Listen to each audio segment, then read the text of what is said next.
పారిశ్రామికవేత్తలు పెట్టుబడులు పెట్టాలంటే ఆ రాష్ట్రం భూములు ఇవ్వాలా, సబ్సిడీలు ఇవ్వాలా, అలాగే తగినటువంటి మానవ వనరులు ఉండాలా, అలాగే మెట్రో కల్చర్ ఉండాలా. ఇది పెద్ద ఎత్తున పెట్టుబడులు రావాలంటే ఇవన్నీ ఉన్న రాష్ట్రానికి వస్తారు. ఇవన్నీ కూడా మన రాష్ట్రానికి ఉన్నాయి, కానీ మెట్రో నగరం లేదు. ఇప్పుడు అది అమరావతిని తీర్చిదిద్దామంటున్నాం. ఇక్కడ సమస్యల్లా విత్తు ముందా చెట్టు ముందా టైపులు. మనం నగరం తయారు చేసే కాళ్ళు రావడం, వాళ్ళు వచ్చి నగరం తయారు కావడం.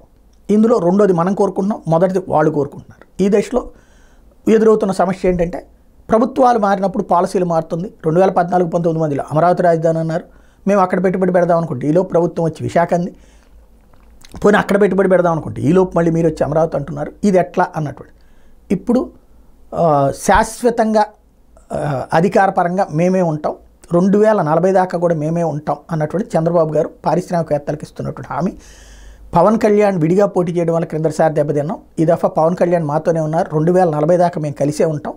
కాబట్టి అట్లాంటి ఏదైతే మన భాషలో చెప్పడం భూతం అంటూ చెప్పుకొచ్చారు కదా, అట్లాంటిది మళ్ళీ ఇక జగన్ జీవితంలో రాలేడు, మా కాంబినేషన్ కరెక్ట్గా ఉంది అని చెప్పుకొస్తున్నారు. మరి ఇది కరెక్టా కాదా అన్నటువంటిది పారిశ్రామికవేత్తలు పెట్టే పెట్టుబడుల మీద ఆధారపడి ఉంటుంది.